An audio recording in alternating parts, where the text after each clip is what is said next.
विश्व केवल टाइटानिक बुड़ीबार देखिछि, किंतु आपण केबे सही स्थान परिदर्शन करिसंती ଯେଉଁଠାରେ ଏହି महान स्वप्न जन्म ନେଇଥିଲା। तो चलतु आज आम यही कहानी विषय सबकि जाना। यही कहानी 31 मार्च 1909 रे उत्तर आयरलैंड रो बेलफास्ट सहर रे आरंभ हुए। यह एपरी एक समय थिला जेतेबेले बेलफास्ट जहाज निर्माण राजधानी थिला। हाल्ड एवं उल्फ जहाज कारखानार मालिक लॉर्ड पीरी एवं डिजाइनर थॉमस एंड्रूस एपरी किछि सृष्टि करने को निष्पत्ति नहीं। से माने एपरी किछि निर्माण करिवे जहाँ पूर्वरु मानव जाति द्वारा केबे निर्माण होई नै। एहाकु निर्माण करिया पई से माने 15,000 श्रमिक को एक सेना सृष्टि करथिले। तुमे कल्पना करि पारुछ कि टाइटैनिक को जोड़िया पई 3 नियुत किलो लुहा व्यवहार करा जायतिला। प्रत्येक किल हाथ रे पिटा जायतिला। एही विशाल जहाज को समर्थन करिया पई सही समय रे सबुठारु बड़ आरएल गैंट्री निर्मित होइतिला। 31 मई 1911 रे जेतेबेले टाइटैनिक को प्रथम थर पई पानी रे प्रवेश करागला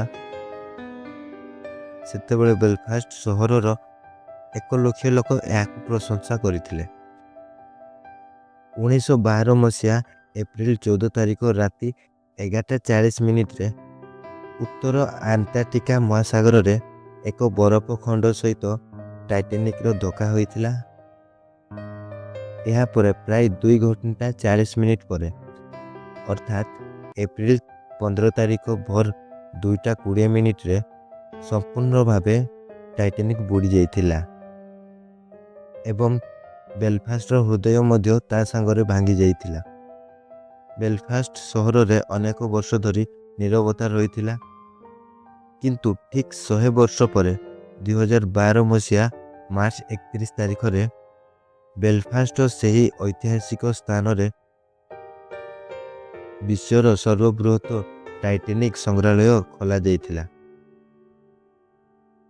यह टाइटैनिक रो समृद्ध इतिहास, निर्माण कौशल एवं सही दुर्भाग्यपूर्ण यात्रार प्रत्येक दिग को परिदर्शित करे, जहाको आमे टाइटैनिक बेलफास्ट बोली कहू। यही संग्रहालयटी प्रसिद्ध स्थपति एरिक क्वेन को द्वारा डिजाइन करा जायतिला। एहार बाह्य भाग जल स्फटिक सदृश गेज्ड एल्युमिनियम टाइल से तैयारी करा जायतिला। आज 2026 रे संग्रहालयटी 14 वर्ष धरी खोला होइछि एवं यह बेलफास्ट टाइटैनिक क्वार्टर रो मुख्य लैंडमार्क भितरे 9टी इंटरैक्टिव गैलरी अछि, जेउठारे आपण जहाजर इंजिन ठारू आरंभ करी एहार मूल फर्निचर पर्यंत सब किछि देखि पारिबे।